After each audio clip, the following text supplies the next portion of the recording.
Okay. Well, then let's go ahead and get started. It is 5:29. And we will call the meeting to order. Will the clerk please call the roll? Counselor Heller? Here. Counselor Eber? Here. Counselor Holen? Here. Counselor McGuire? Here. Counselor Robinson? Here. Counselor Fisher? Here. Please stand for the Pledge of Allegiance.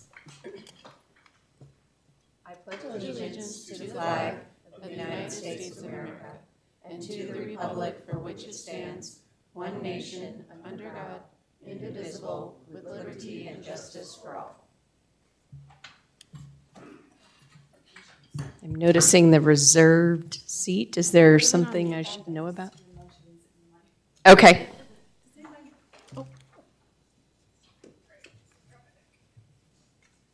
I think we actually have it right here. Yeah, somebody want to make the motion? I move to enter into executive session pursuant to CRS Section 24-6-4024B for the purpose of receiving legal advice regarding a possible charter amendment regarding land use regulation. Second. It's been moved and seconded. Will the clerk please call the roll? Counselor Heller? Yes. Counselor Eber? Aye. Counselor Holen? Yes. Counselor McGuire? Yes. Counselor Robinson? Yes. Counselor Fisher? Aye. That passes unanimously. We will move into executive session and return upon conclusion. There's a reserved seat. Is there something I should know?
Laura, the next thing up is audience participation, so do you want to grab that and see if anybody's here? All right, it is now 6:31 PM, and we are reconvening the regular city council meeting. We have audience participation. There is no one signed up. Reports from members of city boards and commissions, none. Consent agenda. Mayor, I'd like Yes. to take item 7B. Okay, Mayor, I'd like to take item 7C off. okay. So that leaves us with. Well, then I'll move to approve consent agenda item 7A. Second. It's been moved and seconded. All in favor? Aye. Any opposed? That passes unanimously. 7B. 7B, oh, Yes, go does ahead. somebody introduce it, or I just ask my question? You I'll just ask my ask your question. How many, the agreement said, I think it was like $350 per device. It didn't ever say how many devices. What's the cost of this contract? I didn't see that in the information. Is it 1,000 devices, or it's 40 devices? It's a great question, and I don't have an exact answer for you. The number of radios ebbs and flows based on the actual mechanism going obsolete. So we get rid of radios, we take on new radios. But if I had to ballpark it, I would say there's about 30 radios. Okay, that's fine then. Now do you need a motion? Yes. I move to approve item 7B on the consent agenda. Second. It's been moved and seconded. All in favor? Aye. Any opposed? That passes unanimously.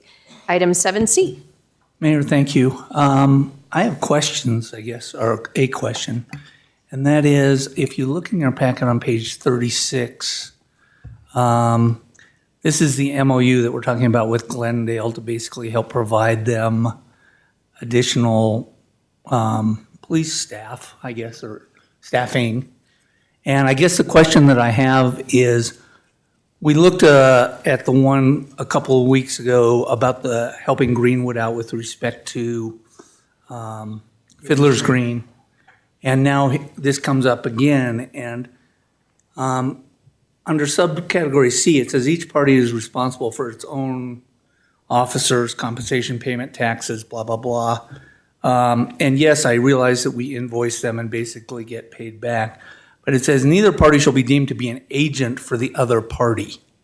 And I guess the question that I had is, when they're on, I guess it's almost like loan, it's basically building up the police capabilities, in this case of Glendale. But why are they not an agent working on behalf of Glendale if they're helping Glendale with an event in Glendale? And I understand that no employee-employer relationship is established, but, and I also understand that we have sovereign immunity. But why would we voluntarily put our people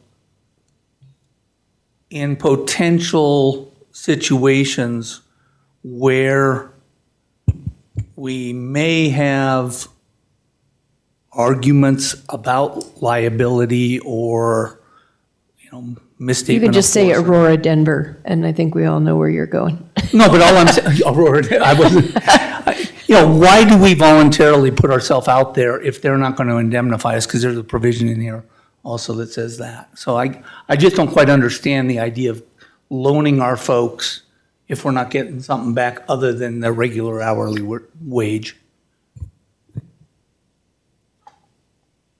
I'll try to answer some of that. It sounds like you're looking for a legal analysis, and I'm not sure that I can provide it. So we've had an agreement with the city of Greenwood Village for many years, offering an off-duty service to supplement an event in their city.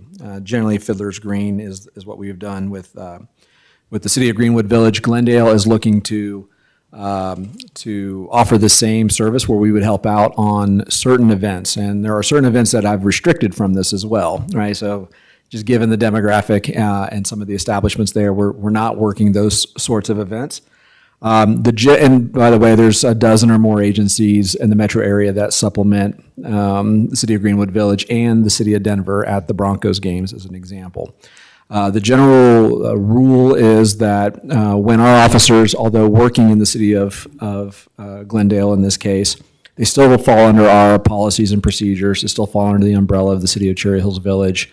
And we are not sanctioned by the city of Glendale's individual department policies. In terms of the indemnification, I don't know if Kathy or Lindsay, who reviewed this MOU, wants to jump in on that. But. Real quick, before we get to the legal side of it, Chief, is it fair to say that the opportunity for our officers to have off-duty opportunities is seen as a fringe benefit, if you will, and it helps with retention? Certainly. I think we don't have our own plethora of off-duty events, so when those opportunities come, our officers are quick to take advantage of it. It's paid at a rate higher than their hourly rate, so there is a tangible benefit for them individually. Certainly understand Councilmember Eber's question on indemnification and liability and those kinds of things, but in terms of benefit from an individual employee perspective, it's an opportunity to earn extra income. And I just want to add, I think that it is an honor to be asked to be able to help other jurisdictions. It says something about the quality of our force. Where I was going is just the give and take of if we're putting ourselves out there voluntarily, are we then taking on something that we may not or may exceed the goodwill that we're providing by putting them out there? Well, I think the Aurora, Denver analogy is exactly that, right? Aurora provided additional support during protests and lawsuits emerged and Aurora ended up being sued and et cetera, et cetera, et cetera. Yeah, I would also just add that when we have large-scale events, we do the same thing. At the country club, Arapahoe County Sheriff, the city of Englewood, the city of Greenwood Village, the city of Littleton, all provided services to us under the same sort of MOU confine. If I understand you correctly, I think what you're also saying is that, I don't know about the Aurora Denver example, but our officers are following our procedures. So while there's a million different bases for being sued, the principal one would be following our own procedures or not. Yeah, that's correct. And that is exactly the point from the agency discussion. So thank you, Councilor Heller. My only comment would be is, notwithstanding our rules and our procedures, we are allowing Cherry Hills officers to potentially be out there in a situation that they would not otherwise be there for. And so,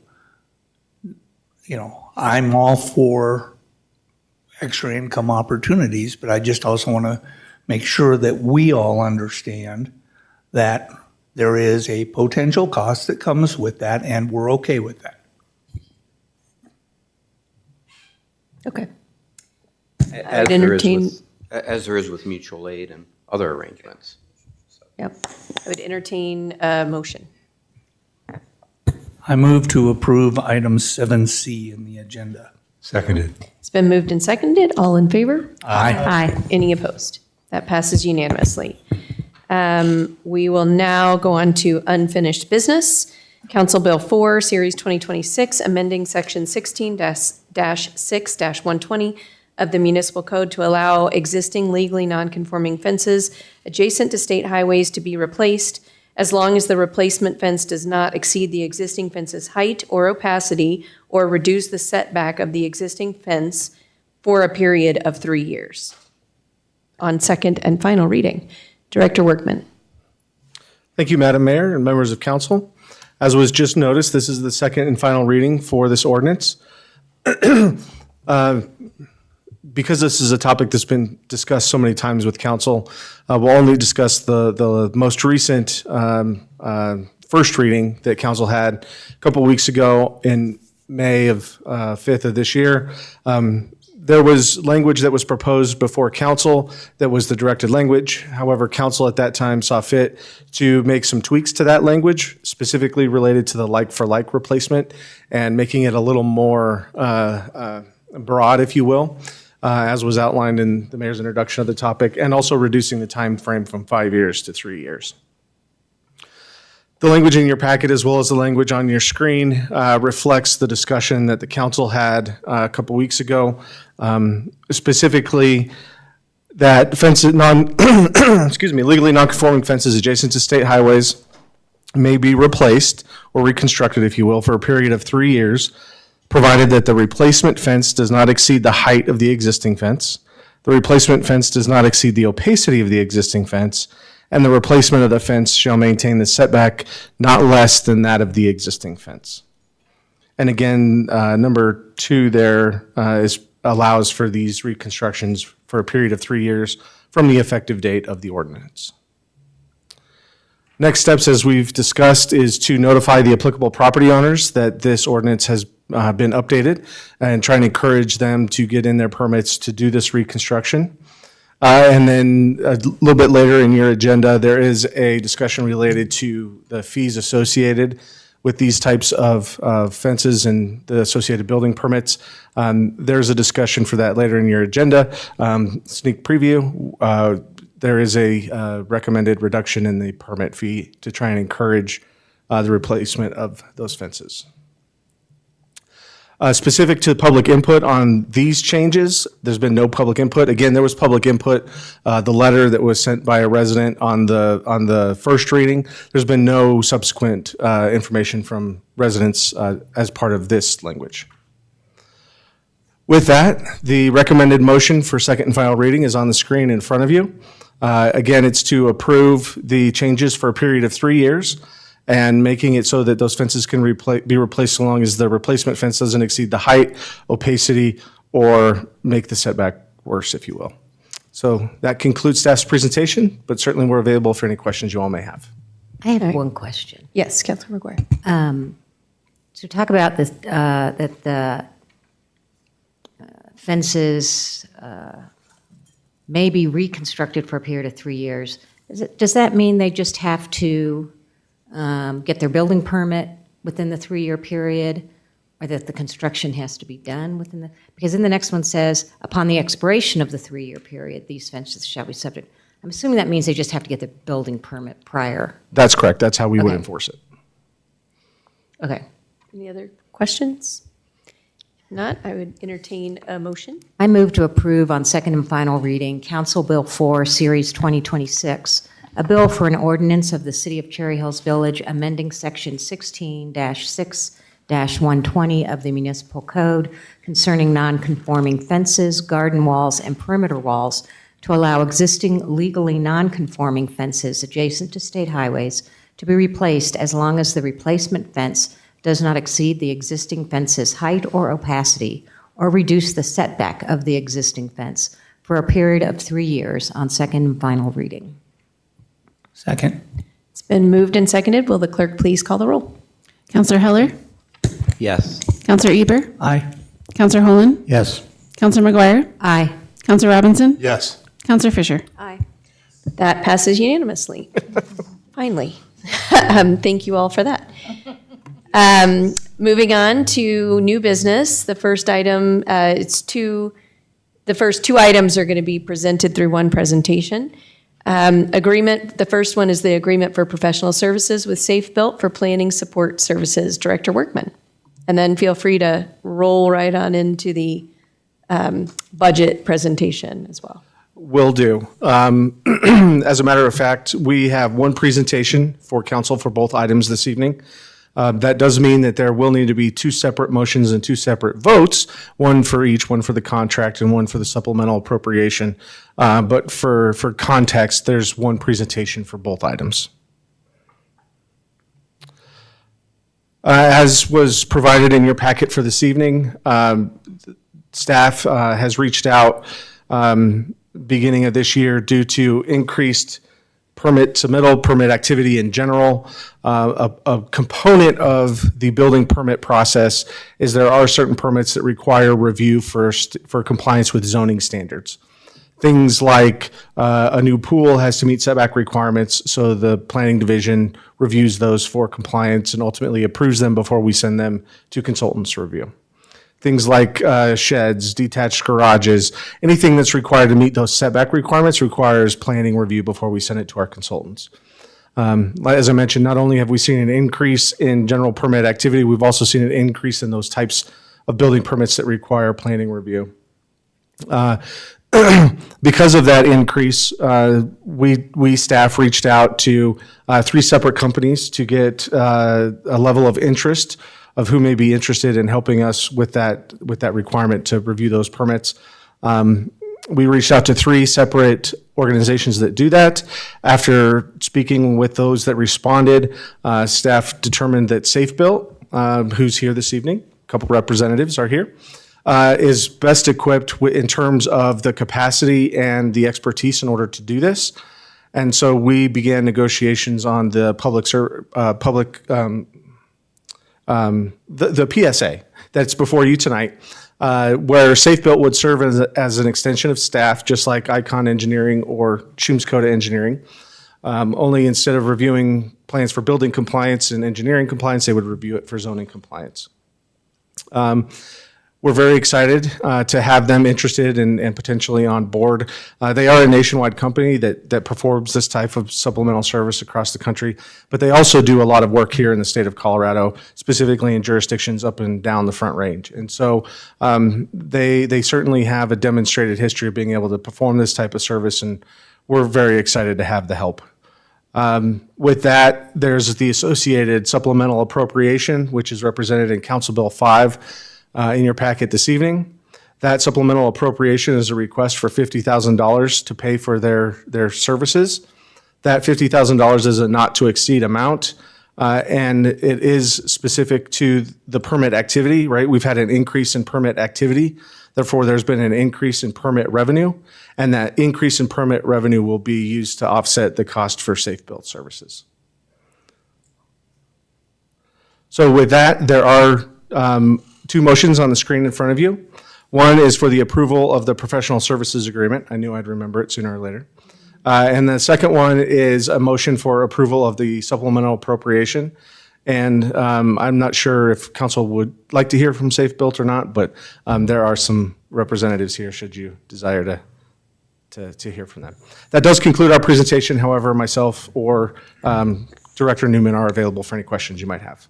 Thank you so much, and thank you to Safe Built for being here. It's always nice when it's not an angry constituent here to yell at us. Every time we walk in, I'm like, oh my gosh, why are they here, and what are they here to complain about? So it's nice to have you here in this capacity. Other questions for, yes? Yeah, a couple. No issue with the contract or the like, but just some clarifying questions. Roman numeral 3C on city supervision. I get the gist of it, independent contractor and all of that, but where does QC of their work come in? If we're not supervising. I'm sorry, can you be more, is this in the scope of services? Let me give you the page, 63 of 287. Yeah, so hello, quality control. Yeah. Yeah, What you're talking about. I had a similar question which may address the issue. It seems to me there ought to be an undertaking by Safe self-built, to become familiar with the code and permit requirements in the code. And that if they have that undertaking, then I think maybe that, I'm not sure. no? I'm not sure it does totally. Is there work looked at all from a quality control? Yeah, so the short answer to that is yes. Okay. We will go through an extensive training process with them before we turn them loose in terms of reviewing permits. So they will go through a training process with myself, and then they will go through kind of a monitoring period where they will review permits, and then before we either issue that permit or provide it to one of our other consultants, we will do an independent review of that work to make sure That's that what I'm looking for. that they're performing consistent with our requirements. And then if I could just, Mayor, my second is more of a comment, and I'll yield to others. Just for the city attorney, I don't profess to understand the interaction with sovereign immunity and the like, but the insurance numbers seem really low to me in today's world that they're required. And my guess is, and this is a pure guess, that they actually carry more insurance. It's also not dedicated limits, and so if we're sharing limits with others and they're carrying more, why not get the benefit of it? Don't disagree. And typically, while we have language in there, the amounts and the types are something that we typically defer to staff on that, but we'll take your comment under advisement. Thanks. Mayor, Yes, just a question, Director Workman, in terms of interaction with our citizens and so on, will they be having direct interaction? Will they be advising you, and your team will be interacting with the contractors and citizens and so on? It will likely be a combination of both. There will absolutely be a period in the beginning where communication will come from them to us in-house and then to residents. Eventually, once they're up and running and they're comfortable with our requirements, and that there will likely be direct communication via comment letters. Should plans need to be revised, they will issue a comment letter that says, this doesn't meet this particular section of code, you need to revise your plans to do that. Just a follow-up question, is this likely to continue, do you think? It's hard to predict exactly what permits are going to be like in the future, but what is your gut telling you about this? Well, I've been anticipating a slowdown in permit activity for the last 2.5 years, and it has yet to come to fruition. So I can't imagine that permit activity will stay at the levels that it has, which is why the contract is specific for 1 year and a not to exceed amount. But should we need more time or more support, I'm sure that we can negotiate that as part of a future contract. The intention right now is to give us short-term help and support through this extremely busy time. That's our intention at this time. Yeah, and if it doesn't start to slow down at that point, then I think that's a staffing consideration. Correct. A long-term staffing Correct. consideration, so. I had yes. I had a question on Exhibit B. I didn't understand, we're not retaining someone as community development director, right? That is correct. So why do we have shouldn't this just be whatever levels we're going to have, or are you anticipating it could expand to include these different, more senior people? There's a nuanced answer to that. The short version is that there's not an expectation that their community development director will be reviewing a permit for a fence. However, there may need to be some oversight, at least initially, from a community development director, or I may need to coordinate with a community development director on a particular review, given the complexity of it or something like that. And so that's where the fee schedule for those particular positions come. Okay. But the anticipated day-to-day review is kind of on the lower half of that table. Okay, but is there someplace in the agreement that I didn't see where they have an obligation to become familiar with our building permit codes? The scope of work, generally, it doesn't specifically say that, but it says they're required to, and this is something that staff works out with our contractors as a general practice, but they'll coordinate and conduct reviews for compliance with all relevant zoning standards for residential. That's implicit, I Okay. would say. Right. I would, if I can jump in, I would note that on page 6,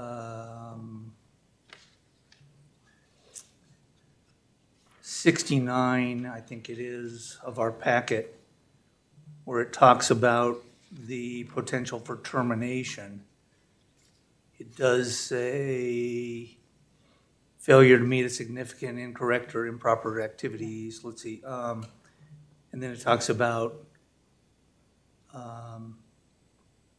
for basically not following the law. So, I mean, it goes to a comment that I'm going to make after you and after Karen are done, but go ahead. Anybody else? Yes. Yes, go I ahead. have a couple questions. So I assume, Director Workman, that you're the city representative. And I did want to also mention, thank you for reaching out to multiple firms. I appreciated that in the packet. How did you come up with the $50,000? It's sort of similar to Councilor McGuire's question. I was trying to figure out how many hours, how many hours each permit. Sure. And all that. I mean, sometimes when I was looking at it, I didn't think it was enough, and other times I thought it was like a whole extra couple of people for 3 months. You know what I Sure. mean? Like, how did Sure. you? To your point, it was a bit of an art and a bit of a science. It was a mix. There was some formulaic work about how many permits either Jan or I had reviewed related to those that we would send to them, how long it would take, and then a rough estimate of what the charge per hour would be, and then an additional kind of buffer, if you will, in order to ensure that there was enough allocated that if it continues at this level or gets even busier, that there would be a buffer that we wouldn't have to come back to council and ask for a supplemental appropriation to the supplemental appropriation. Okay. So there was a little bit of an art and a little bit of a science to it. And I'll just add on to this. Paul and I did have a conversation about this, and another variable was we wanted to ensure that we weren't coming back to you every 2 weeks with an addition, but we also didn't want to go the other direction and make it some huge project that seemed beyond a reasonable, where you guys are used to our building services and our engineering services. They are designated officials within our city structure, chief building official, city engineer. That's our year-over-year process. There's so much more institutional process built into that. This is different. This is new. So we didn't want to overextend that and get beyond what you're comfortable with on this trial basis, so to speak. So there's no hourly breakdown to get to that Yeah. number. That's a gut feel really Yeah. from me and Paul on what we think you guys would be comfortable with. Okay, I think that's fair. So it's really the backlog that you're trying to work. I mean, because later in the packet, when we look at the numbers, Backlog will be a part of it, but it's also anticipation, right? We have conversations on a daily basis about potential projects that may come through the door. okay. And all indications are at this time, at least in the immediate future, there's no slowdown. okay, So okay. Well, You might also talk about the site plan amendment work and the volume of that, because that affects your ability to get to building permits. Sure. So yeah, the review of building permits is one component of many components of the job of the director. One of those other components is review of the site plan amendments that you see, right? We've had a couple of Ken applications recently. We've got a Glenmore application. We just had a new application for a floodplain variance up in the northwest corner of the city. St. Mary's Academy has submitted a site plan amendment. And we do not want to, I want to be the one that reviews those because of the local context and the sensitivity and all that sort of stuff. So in order to build some capacity to be able to do that, this will help alleviate some of that capacity and allow me to focus on some of those site plan amendments that we get as well. It's a really unusually high number Correct. of site plan amendments. I mean, if we see 2 a year, that's a lot, and now we've got like 6 at the same time. We've And been not joking- only is it the number, it's the complexity of them Yes. too, right? So it's kind of the number tells part of the story, the complexity of it tells another part of the story too. We've been joking that we think there's more institutions or organizations in the city that are that are eligible to submit, that have submitted, than there are, like we only have 2 or 3 that aren't going to be going through a process, and we are going to be, everybody's doing it. There's very few that aren't going through some process that Paul needs to review. And that creates a real strain. well, I was glad to see this on our agenda for tonight, because we've been hearing about this for a few months. So I'm happy for you and your Yeah. department that we can get this. Well, thank going. you. Appreciate that. Yes, it's been a labor of love for sure.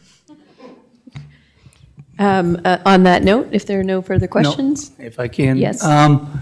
Question that I have is, in essence, what we are doing to help out with this capacity issue is we're hiring somebody to help you get more of these things processed. And I just want to confirm, first of all, that we have the authority to delegate. I mean, because they're not issuing them.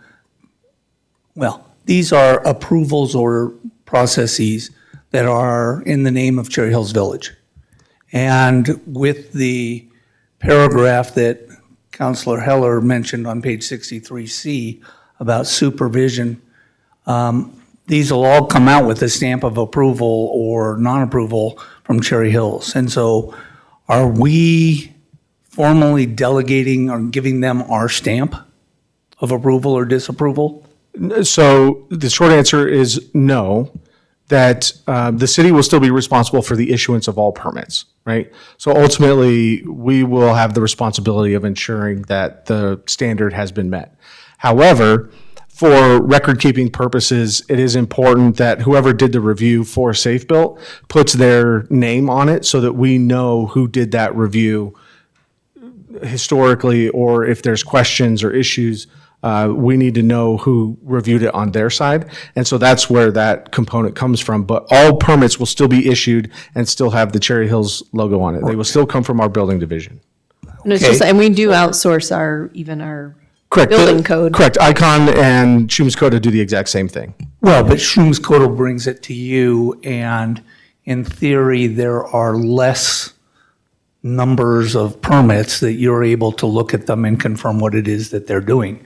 And what I think I'm hearing is that you aren't going to personally review every one of these that comes across your desk. And that when our contractor makes a determination, you may or may not see it. Let's say they say, approve this. And it gets issued, yes, by Cherry Hills Village, but you did not formally review it. Is that correct? Long-term, that's the goal. Short-term, that will not happen until they're up and running and we're comfortable with them reviewing permits. We've got too much for the two people we have. I understand, So but we've there's got- also, what I'm getting at is there's a process where Paul can still be the reviewer, but in essence, they bring in an executive. Although the work has been done, it gets summarized, and then Paul approves it, versus the contractor does all the work and basically approves it, and then it's administratively approved with no review by Paul. And where I'm going is that it's concerning to me, and here's why. Unfortunately, we have seen historic instances where, not by this group of great employees, although I am a thorn in their side often about compliance with code issues, we have history, and it's about excellence. So I want to thank our contractors for being here, but I also want to tell you that we are delegating our trust and faith to you in this, that you are excellent, not good, excellent. And under that, you know our code, you're familiar with our code, and you would not overlook anything so that we would result with, from having employed you, with any situations where somebody can look back and say, that determination, pro or con, was incorrect. And unfortunately, despite all of people's good efforts, we do have a number of places in the city where historic conditions now exist from non-compliance with code. I have probably 4 or 5 in my immediate neighborhood as it sits. I don't want 6. I don't want anybody's and anybody else's. And so when I look at city supervision on page 63, it just says little to no daily supervision. when I look at page 65, that the standard of performance, work performed shall be in accordance with generally accepted professional practices and the level of competency presently maintained by other practicing professional firms. With due respect, I know why that language is in there, that I can't ask you to be better than everybody, but I expect you to be better than everybody. And, you know, it's a dedication to excellence that I think that Cherry Hills has, and that we expect of those who help us out, and whether it be for compensation or not. Counselor Eber, if I may respond, I just want council to know that that language is in there for legal reasons on independent contractor and making sure that there is a very clear line drawn between our contractors and our staff members. It completely serves the city's interest to have that language in there. Point taken about the substance, but I just wanted you to know from a legal standpoint, that's No, I important. appreciate that very much. And then if I can just say, Rob, as well, and I appreciate the quality, et cetera, you're talking about, but the accountability doesn't change. The contractor could make a mistake, and it gets approved by staff. Staff could make a mistake, and it gets approved by staff. I agree. There's no difference. The point is, the accountability, we are continuing to look to our professional staff to maintain those high standards. I appreciate that message going to our contractors so that they have an appreciation, which you've just given. But I mean, the point is the accountability doesn't change. Yeah, but the insurance does. We actually in some respects, better protected by the insurance they carry for the same E&O error, our employee versus theirs. Right, yeah, okay, yep. Well, and I appreciate that, and I'll just continue with the idea that, you know, on page 69 of the contract, of our packet, excuse me, at the top of the page under category A, which is the remedies, is that without limiting other available remedies, the city can exercise following remedial action if the contractor substantially fails to perform. And it says substantial failure to perform the duties and obligations shall mean a significant blah, blah, blah, blah, blah. Not just any. It says it's significant. So the standards for us to fire you, not that I ever expect that we need to get there, is that you have to significantly goofed up. Counselor Eber, I need to step in. I disagree with your interpretation of that. It says substantial failure shall mean a significant, comma, insufficient, comma, incorrect, comma, or improper performance. It's in the disjunctive. Okay, I appreciate that, thank you. And then finally, within the idea of records and inspection, also on page 69 in heading B, city's right of inspection, this goes a little bit to what Councilor Heller mentioned.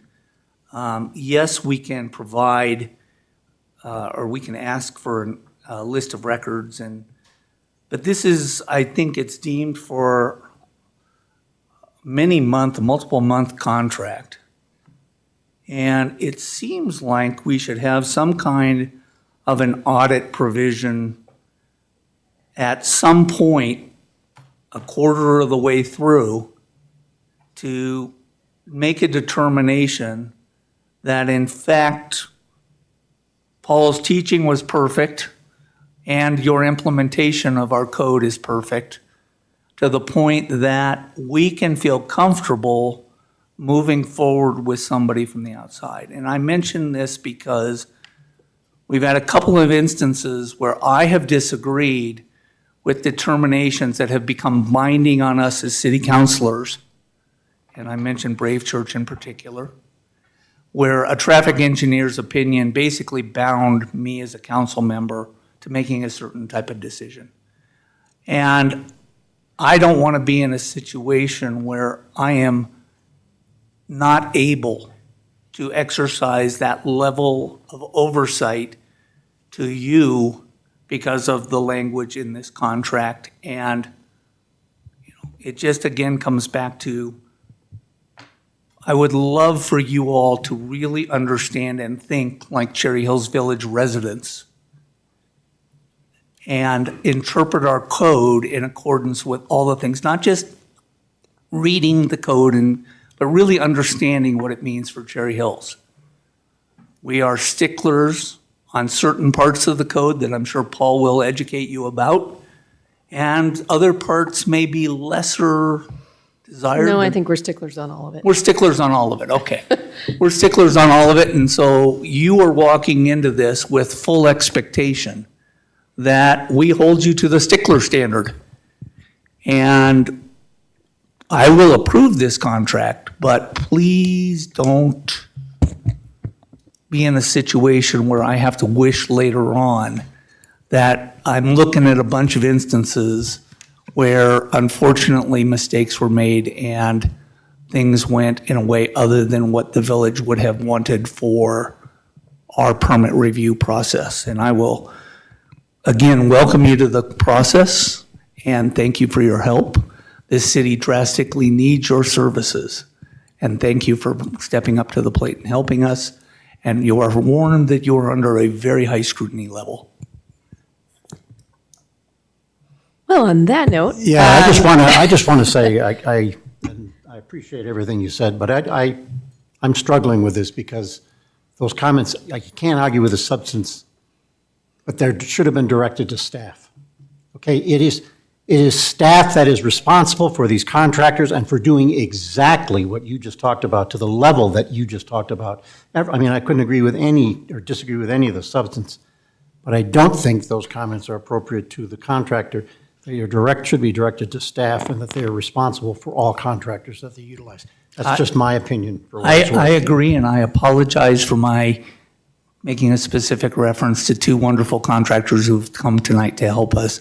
But in the future, I will direct things directly to staff. Thank you. Thank you. I would entertain a motions. I move to approve the agreement for professional services with Safe Built for an amount not to exceed $50,000, contingent on the passage of Council Bill 5, Series 2026. I further move to authorize the city attorney to make such changes as may be needed to correct any non-material errors of language or to negotiate such changes to the agreement as may be appropriate and do not substantially increase the obligations of the city, and to authorize the mayor to sign such agreement when in final form. Second. There's a motion and a second. All in favor? Can I add a quick comment? Yes. We still don't have any discussion about whether people wanted to have an audit provision in there. Well, And I just Rob, want I to- think it says that we can get all documents and records produced or maintained in accordance with this agreement. I think that's an audit. At the end of that paragraph B, city's right of inspection. I agree, it gives us the opportunity. I just was wondering whether we wanted to formally ask for an audit, and if the answer is no, that's fine. I just wanted to, that was an outlier that was left unresolved, but in my comments. I guess I would just say that would be on you guys to work with your I staff. don't know that it right? has to be in the agreement. It doesn't. So there is a motion and a second. All in favor of approving the agreement? Aye. Aye. Any opposed? That passes unanimously. Thank you. And then I move to approve on first reading Council Bill 5, Series 2026, a bill for an ordinance of the City of Cherry Hills Village, amending the 2026 budget by approving a supplemental appropriation for planning support services. Second. that's been moved and seconded. Will the clerk please call the roll? Counselor Heller? Yes. Counselor Eber? Aye.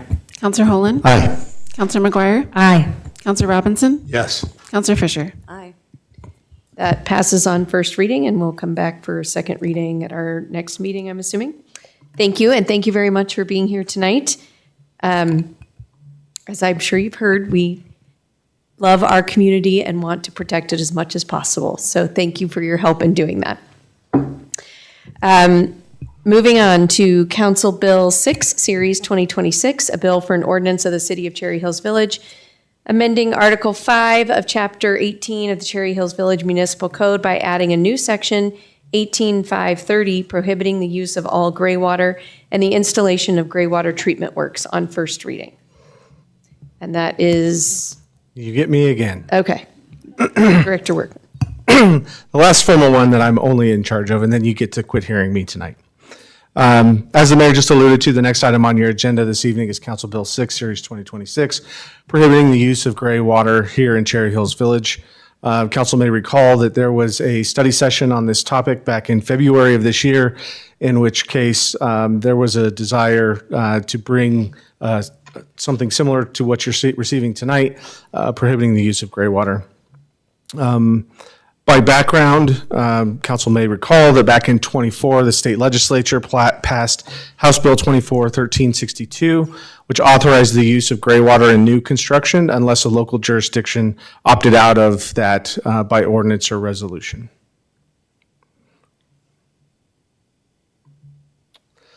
As a reminder, gray water is water that's been what I would consider quote unquote gently used in one capacity or another, specifically things like bathrooms and laundry room sinks, bathtubs, showers, laundry machines. It does not include what is often referred to as brown water, which is water that has been used through the toilet system, urinals, kitchen sinks, dishwashers, and those sorts of things. If you recall, and is included in your packet again this evening, we did reach out to our technical expertise to get their input on how the city should proceed regarding gray water. In summary, Cherry Hills Village Sanitation District, which is the primary sanitation district here in the village, as well as our civil engineering consultant and our building consultant, all responded that that gray water should be prohibited, noting that there may be some merits to it and the technology may continue to evolve. And so it's not a bad thing for forever. It's just not ripe for implementation at this time. Again, Arapahoe County and the city of Greenwood Village have also prohibited the use of gray water in their jurisdictions, citing health concerns and just the potential for cross-contamination with gray water and a clean water system.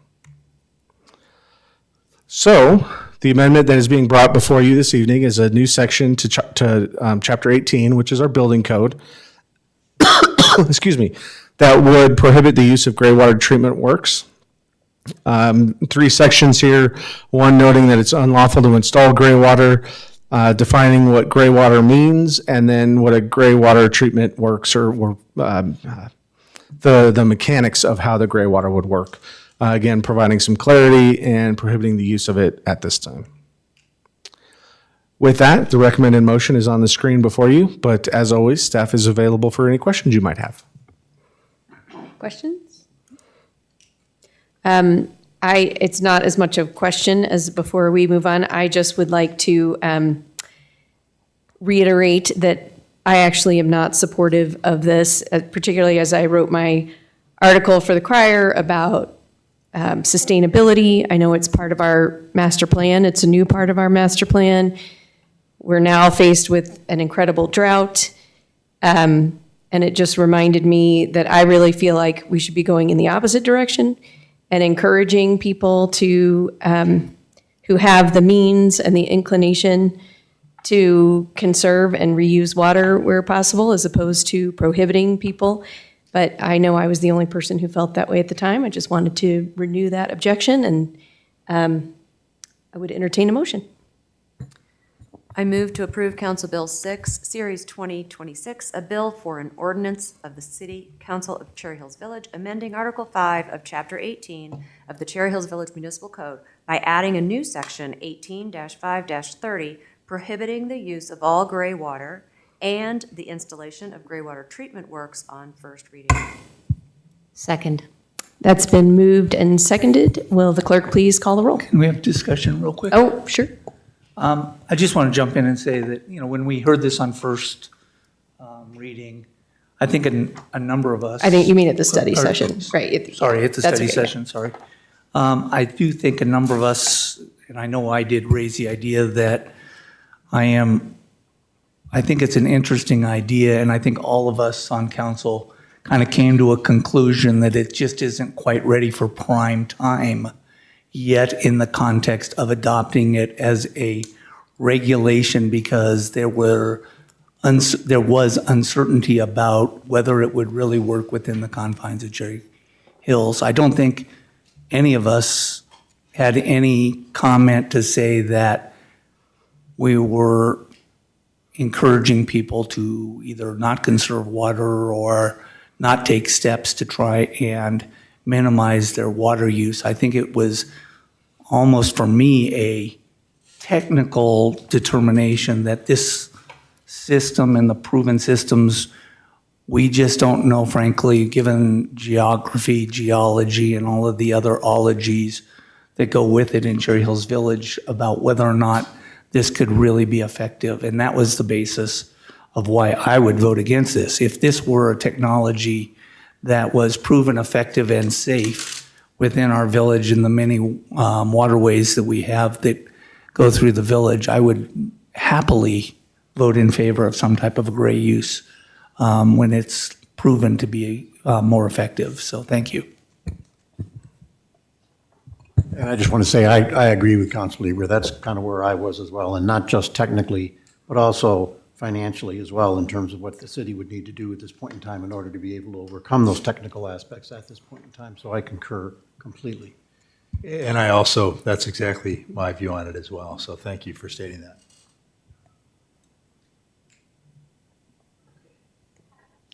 All right, any other comments? Okay, will the clerk please call the roll? Counselor Heller? Yes. Counselor Eber? Yes.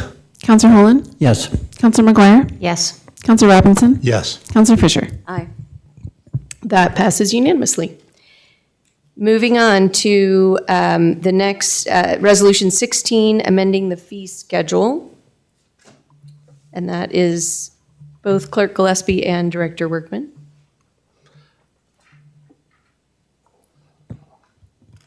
Good evening, Mayor Brown, members of City Council. Staff is presenting some proposed changes to the fee schedule with Resolution 16, Series 2026. We received direction from Council in December to do a more in-depth analysis of our fees, just to make sure that they do cover the actual costs of service and recuperate the costs of service when able. That is quite an involved process, as you might notice from the exhibit of my giant table of staff time that I put together for the ones that we're presenting tonight.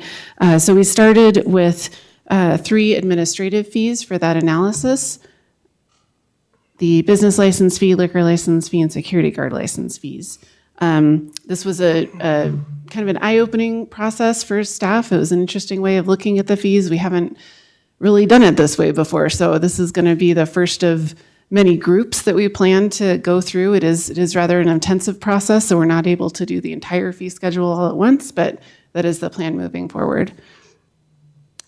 So to get more detailed with the business license fees, we are not recommending any change to that at this point. The fee, the staff time calculated is slightly more than the $25 that we charge, but since it's not very much more and we really don't want to go dollar by dollar on this, we want to make it more of an even change. We're planning on keeping a lookout on this in the future, and then if it gets to a nice even number like 30 or something, then propose a increase to that fee.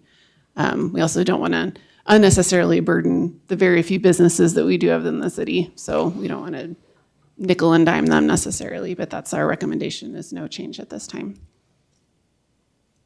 For liquor license fees, it's a bit more of a complicated picture by the fact that we have many different kinds of liquor licensing with different amounts of staff time needed and different staff members needed with different pay rates and so recuperation rates in there. And further, that the state statute limits what we can charge for those. So we are currently charging the maximum on all of our liquor license applications and renewals and new licenses and all of those.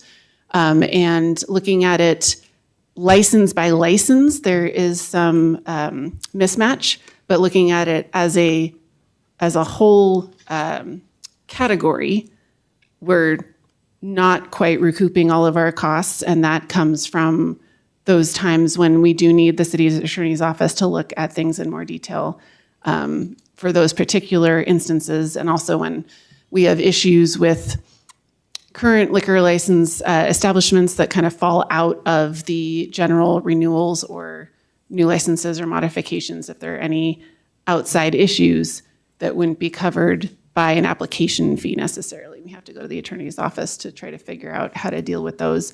Those aren't recouped with the current fee schedule, and so that's why we're not recommending any change. The only change we would be able to do would be to reduce the fees. So we're not recommending that. Yeah, before you go on the liquor license, because it talks about the maximum allowed, but it doesn't say what that is or how that's determined. And I was interested that that's actually what's in the fee schedule, maximum authorized, which, I don't know, doesn't tell much to anybody looking at it. I mean, a resident, Yeah. what does all of that mean? What is the maximum? How is it determined? And what do the applicants know by just looking at it and saying, hey, it's the maximum authorized by the state? Sure, yeah. And I don't have this on a slide, but this is the fee schedule from the state that's available on their website and is attached to all of their applications and that we use, their applications and stuff. So they have a local fee and a state fee for all of these types. So an application fee is up to $1,000 for a local fee. So we charge the maximum. Application for a transfer of ownership, up to $750. Renewal, $100. For a club license, the local fee that they pay every year is $41.25 for their renewal. Hotel and restaurant, $75. So it goes by type of license and also the type of, whether it's a renewal or a transfer or that kind of thing, yeah.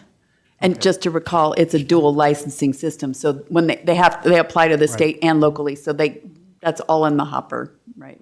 Okay, From the thank beginning. you.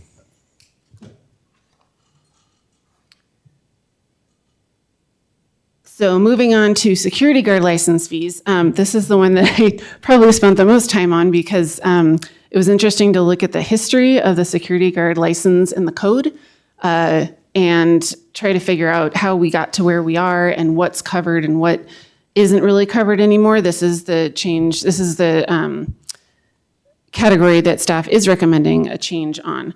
We currently charge a application or renewal fee, depending on whether it's a new license or a business that has already been licensed and is just renewing for another year, and a guard fee, which is dependent on the number of guards, number of security guard employees of that company that they're going to have in the city at any given time. So if they're going to have up to three of their employees on site in the city, then that's how many guards we're charging them for. And what we were able to determine historically is that was based on the police department doing an in-depth background check on those people before. The code changed at some point so that that burden is put on the businesses. They're required to do that background check, and they're required to certify to the city that they do that background check. So we no longer have to do that in-depth work, and doesn't take as much staff time on our end to process the application or renewal. So we're recommending that all of the current staff time that we were able to come up with that we spend time on now is covered by the application or renewal fee. So we're not proposing any change to those, but within this category, the guard fee, we don't have a associated staff time to tie that to anymore. So we're proposing to put that down to 0, and in a future council meeting, we'll bring back an actual code amendment to take that out of the code so that we don't have a 0. We just have the application fee or renewal fee. Okay. All right. Any questions for staff about any of those changes? If not, I would entertain. Oh, sorry, we're not quite done. Oh, sorry. The mayor has heard enough from me tonight. So as I said before, this is the first group of fees that we're doing this analysis to, and we'll continue right, I that forgot about the fences, yeah. as we go on. But now on to Paul. Thank you. Yeah. Yeah. So I do intend to keep this very brief. This was a result of the discussion that council had back in January about a potential reduction in the permit fee for fences adjacent to state highways in an effort to try and encourage the replacement of those fences. So the encouragement would be a two-prong approach. I had three, I guess, apparently. One would be notification. Two would be the limited time frame, the 3 years, and then the third component would be the reduced fee. As you saw in your packet, we do a fair number of fence permits. However, historically, without the changes that council has proposed, we've not done a lot of fences adjacent to state highways. Whether it's adjacent to state highways increases or not, a reduction in the fee from the traditional 1% to a 0.5% per the valuation is what's being proposed for discussion this evening. Staff does not anticipate that that will have a major budget impact one way or another, just based on the limited number of sites in the village that this would apply to. Mayor, two questions. Yep. So I'm assuming that this would be time-bound as well, that this would be for the 3-year period that we're. That would be the intention, yeah, to coincide with the ordinance. And is it your intention also to communicate this variance or break with the fee schedule to those that we're sending the information to about the change? Certainly, should council decide that this is the direction they want to go related to the fees, we'll include that in the information we provide to the property owners that we notify. And following up on that exact comment, I was just wondering, should we drop a footnote right next to that 0.5% of valuation figure and in the table to actually put in that it is of limited duration, and just drop the footnote to make it clear that I know that we update our tables periodically, but on the idea of giving good notice, I would just drop the footnote and say it's only available for until X date, whatever it is. Coterminous with ordinance, what is it, 4? Correct. Series 2026. Correct. And all I'm doing is just dropping a footnote. Sure. Yeah, that would be a pretty easy change. So I don't really have strong feelings either way. I agree that this is not, it's not significant number to the city. It may very well be a significant number to a homeowner, I don't know. But I am a little concerned about the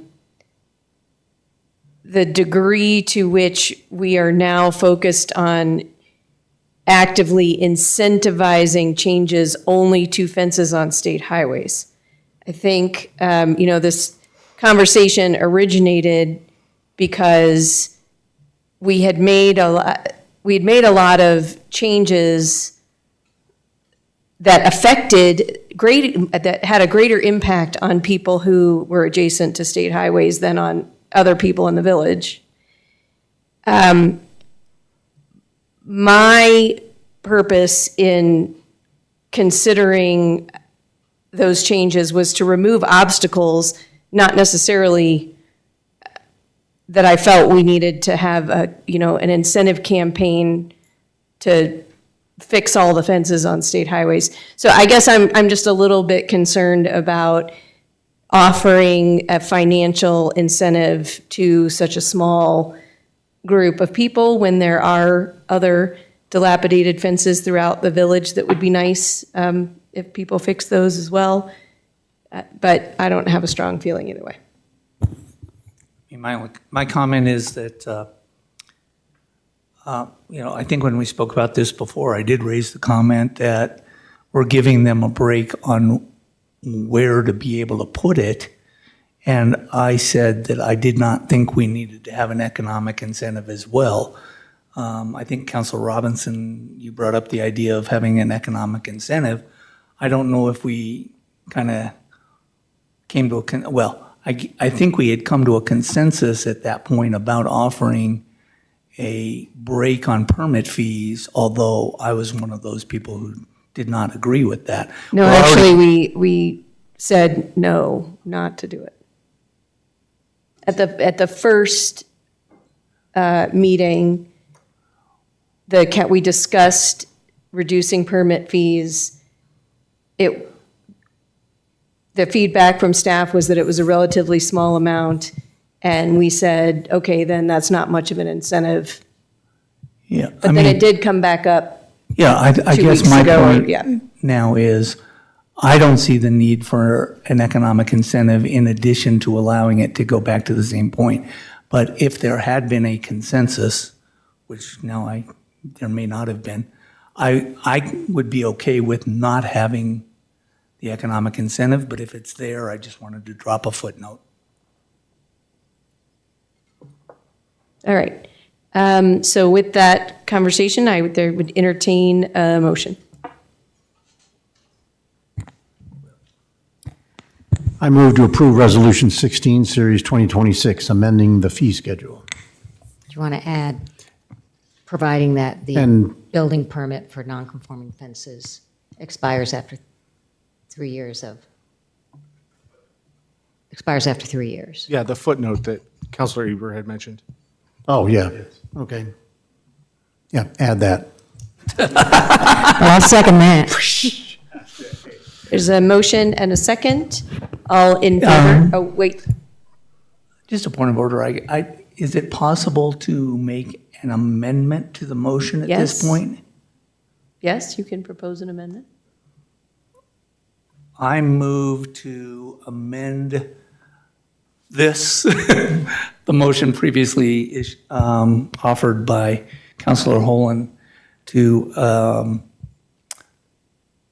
amend the component to have a 1% valuation of valuation, not a 0.5% valuation.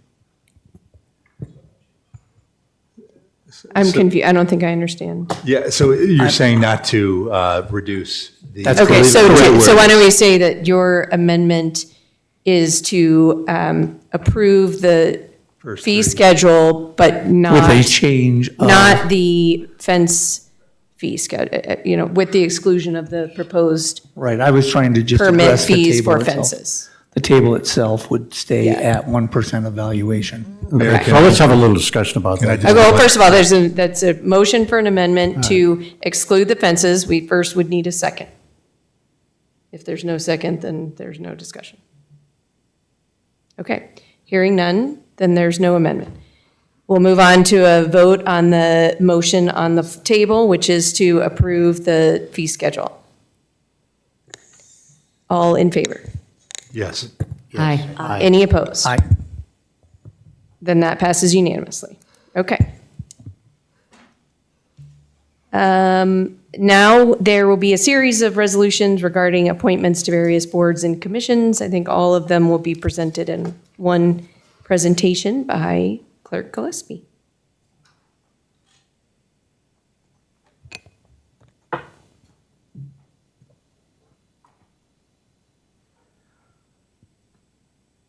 There we go. Yes, good evening again. So this is following up on our March 17th discussion.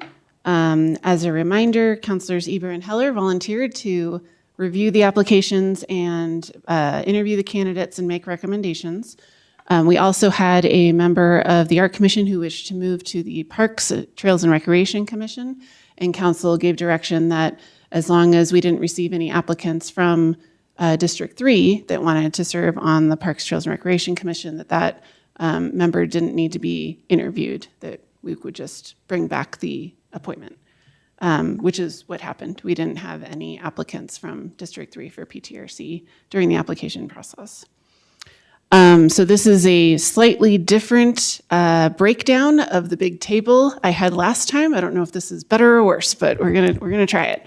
So Board of Adjustment and Appeals, we didn't have any vacancies. We just had 2 members that were up for reappointment, desired reappointment, and met the criteria in the policy, no trigger for applications. And so those positions weren't considered during the application interview process. We're just bringing them back for reappointment. Planning and Zoning Commission, 1 vacancy out of the normal cycle. Usually Planning and Zoning doesn't come due till September. So this is filling a partial term vacancy. That was part of the application interview process. Councilors Eber and Heller recommend appointment of Clifton Alston, a name some of you might remember from our Citizens Academy, and before that, the Police Academy. So that was a nice come through. Parks, Trails, and Recreation Commission, 2 vacancies. One that happened after the interview process was complete, so that wasn't part of the interview process. We just had 1 vacancy we were looking at the time, with sort of the kind of maybe possible District 3, if we got an application, then we would have done an interview for that position. But since we didn't, then we didn't interview Kate Darch. We just said she could come over from our commission. So in addition to that, one member who's ending their first term desires reappointment, no application process triggered.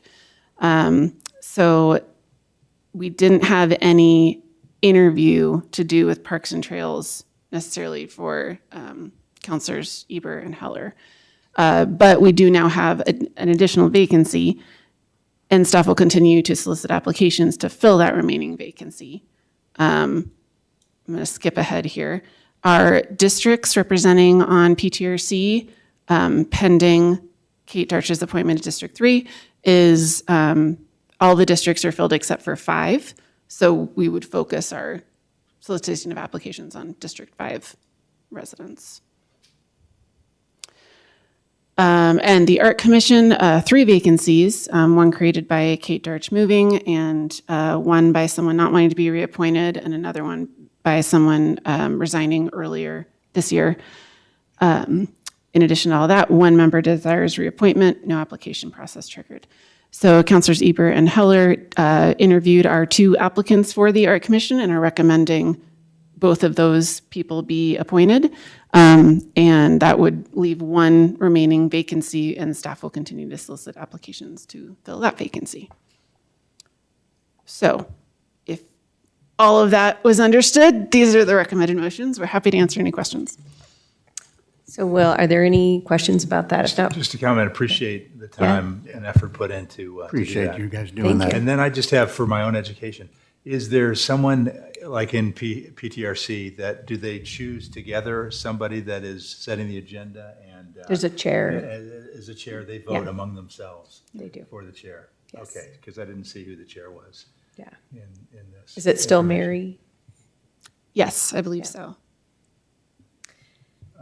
So I would entertain motions one at a time. We'll vote on each one separately. Actually, I have Oh, yeah. I have a question.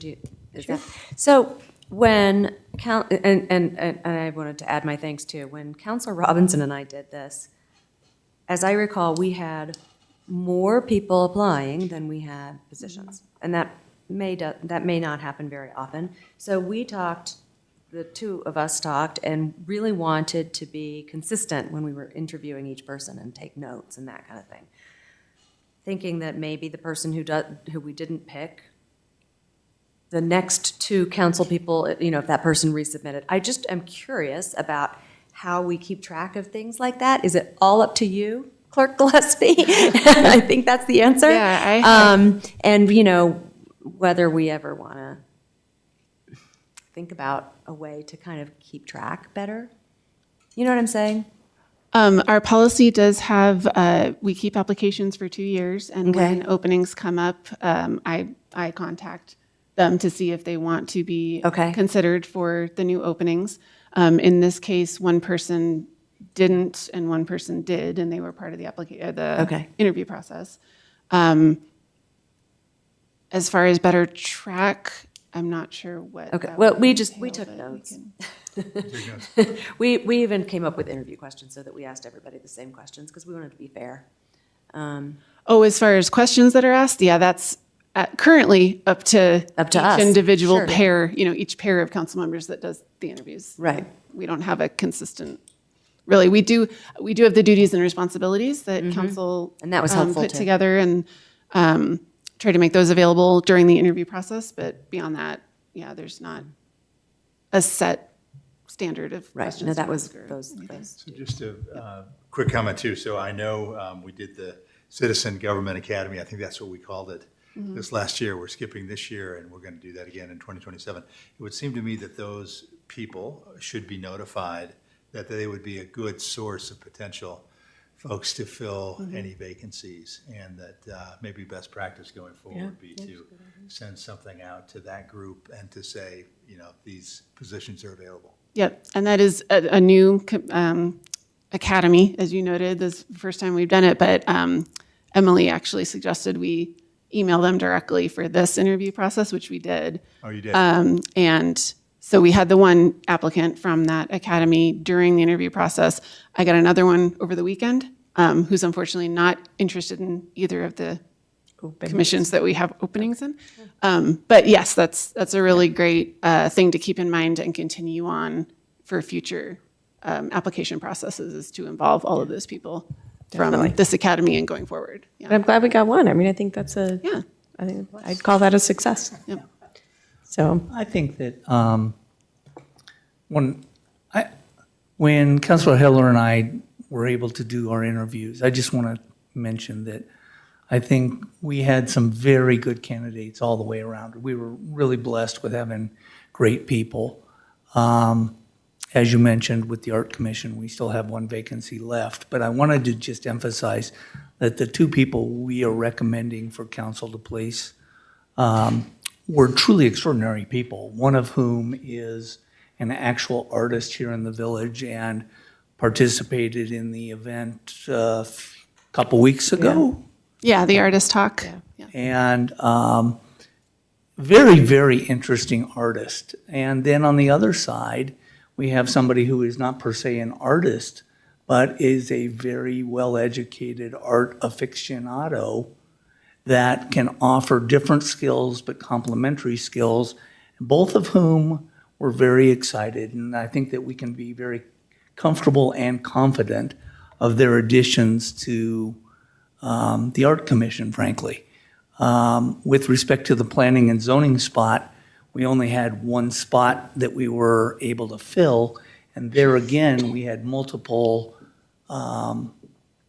applications, and it was, we could have confidently appointed any of the applicants, but I want you to know that we can very confidently ask you to appoint Cliff to the P&Z. great, thank you for that. All right, I would entertain motions. I move to approve Resolution 17, Series 2026, a resolution of the City Council of the City of Cherry Hills Village reappointing members to the Board of Adjustment and Appeals. Second. It's been moved and seconded. All in favor? Aye. Any opposed? That passes unanimously. I move to approve Resolution 18, Series 2026, a resolution of the City Council of the City of Cherry Hills Village appointing a new member to the Planning and Zoning Commission. Second. It's been moved and seconded. All in favor? Aye. Any opposed? That passes unanimously. I move to approve Resolution 19, Series 2026, a resolution of the City Council of the City of Cherry Hills Village appointing a new member to the Parks, Trails, and Recreation Commission. Second. It's been moved and seconded. All in favor? Aye. Any opposed? That also passes unanimously. And last but not least, Finally, I move to approve Resolution 20, Series 2026, a resolution of the City Council of the City of Cherry Hills Village reappointing a member and appointing new members to the Cherry Hills Village Art Commission. Second. that motion second. All in favor? Yes. Aye. Any opposed? That also passes unanimously. I just wanted to take this moment to not only thank our counselors for the interview process, also to thank everyone who has served on our commissions, those people who have moved on for a variety of reasons. We really appreciate your service to Cherry Hills Village. To everyone who put themselves, threw their hat in the ring for consideration, I think it's one of the really amazing aspects of our community is how dedicated people are. And then congratulations to those of you who will be joining our boards and commissions and other people. We hope that you're watching. We do still have openings and would love more help. So thank you to everyone involved. And that wraps up our business for the evening. I really don't have much to report except that, of course, the legislative session has ended and another breathe a sigh of relief, but only temporary. It's yet to be seen. There's a lot of conversation. I did watch well, I'll back up. On the bills that failed, we were asked not to testify because CML knew that they were going to be postponed indefinitely. And I did watch all the testimony, and there's a lot of testimony about coming back next year. And so I think we can just only hope that perhaps under new leadership, that ship has a little less steam. But other than that, I don't have anything new to report. So we'll start down here this time. Counselor Heller. Thank you, Mayor. No report. No report for me. No report. I have a short report. First, I wanted to thank Director Workman for getting that fencing thing all finished up. I'm hoping it doesn't come back because I'm not sure I still understand it, but I'm glad that's done.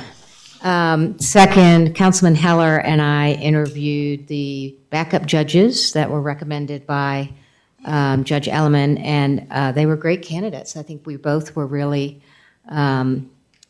impressed, and lots of great trial experience in criminal and prosecution experience. So we both felt very comfortable with moving that process forward with those two people. And a little bit of defense experience thrown in there, too. And that's all I have. Thank you. Thank you.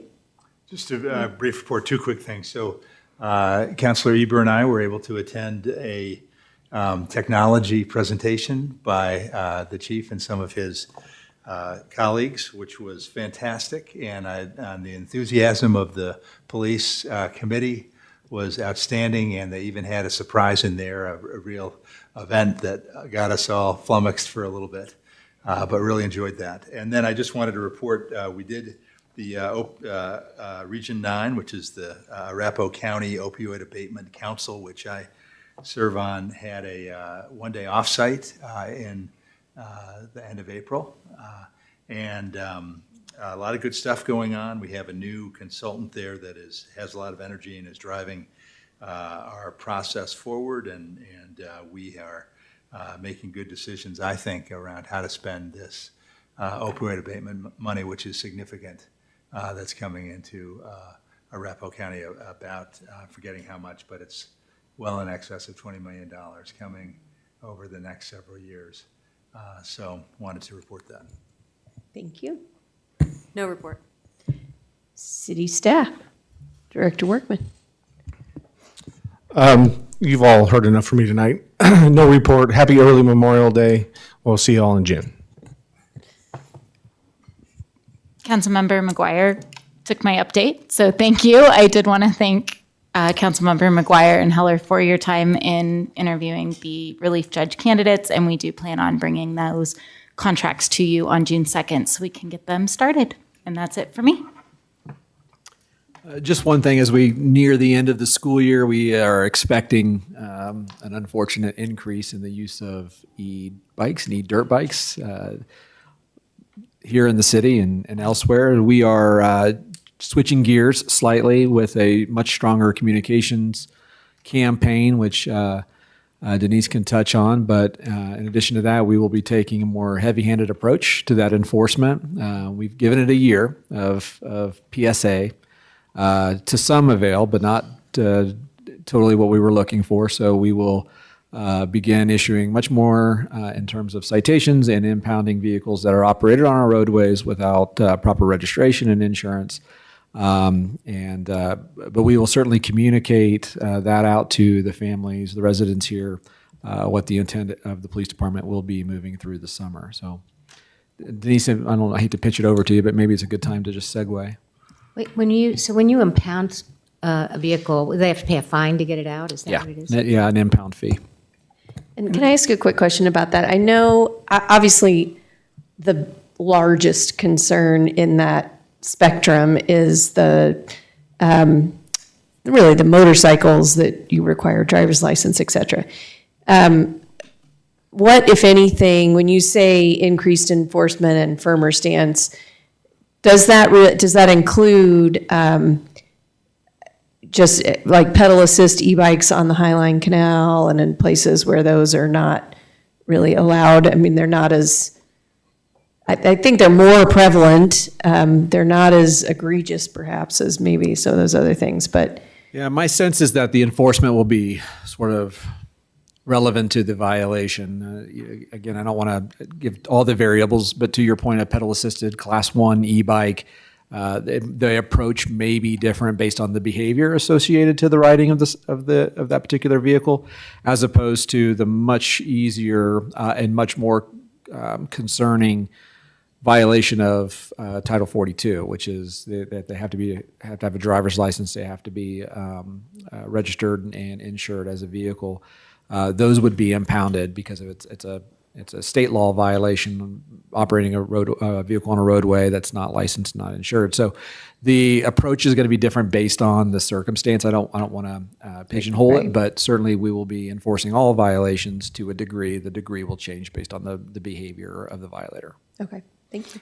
And you mentioned that one of those things might be impoundment, and I guess you mentioned just now that the basis for that is driving without a license and an uninsured vehicle.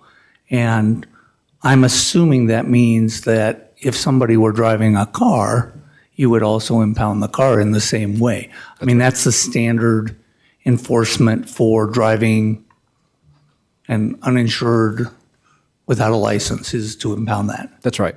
Okay. Yes. And I also just wanted to say to all the people that I have talked to about this, including a large number of young people that have now, whenever they see me, they wave to me and make a very clear point that they Wave to you are. with how many fingers? Yeah, well, I was going to say wave to me sometimes with with one finger. That's true. But they have gotten the message on some of them, and then at least to my face, they have gotten the message. And I wanted to just say to those of you who are watching, thank you. To those of you who are watching and then go off and do something stupid, especially on dirt roads, there is lasting proof of your acting that way, and we will catch you. And to those who are doing things in other areas, I wanted to mention that we are watching under this increased enforcement program, so thank you. All right. We had a very successful spring cleanup. I saw a few of you there this last weekend. We were a little we saw a few less residents, except with the shredding. Some of your neighbors shred their entire business, couple years worth every. So, but, less It was pain. so busy when I was there. Oh, yeah. It And we had the surges of busy, but there was less trash, less paint, less electronics. Maybe we're getting rid of some of those things. We had a lot of requests for different things that we're going to look at that may associate a fee for hazardous chemicals, and mattresses are a big one. Nobody can get rid of mattresses. And so we're researching what it takes to get somebody here that recycles those, and what the fee is per mattress, and maybe pass that on to the residents, just a straight pass on, so they can get rid of those things. We took the footbridge out today on the Highline Canal, so don't try to go to the east side on the footbridge for a couple weeks until we get the new one back in. And we will begin slowly this week, starting some work on Quincy, but as soon as school is out, we want to get in and get out as quick as we can on the hot in place on Quincy, so you will see a lot of activity there. And we're doing everything we can to get the word out. Great, thank you. Can I ask a question? On the corner, the northwest corner of Quincy and University, it's a country club property there, but there's a bunch of big red. Yes. Is that city stuff that's there? That's the hot in place Okay. machinery that will be going up and down Quincy. Yeah, somebody asked me about that, and I said. Yeah, they have, a lot of our contractors contact the golf course, and I don't know what their deals are to utilize that property to stage their equipment. Okay, so we don't arrange that, that's the No, contractors that's do up that. to the Okay. contractors. Good, thank you. Yep. City Clerk?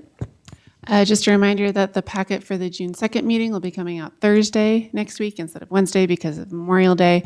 Also, before the meeting, June 2nd, we're going to be arranging a ribbon cutting celebration for Quincy Farm Pond. So keep a look on your email for that official invitation.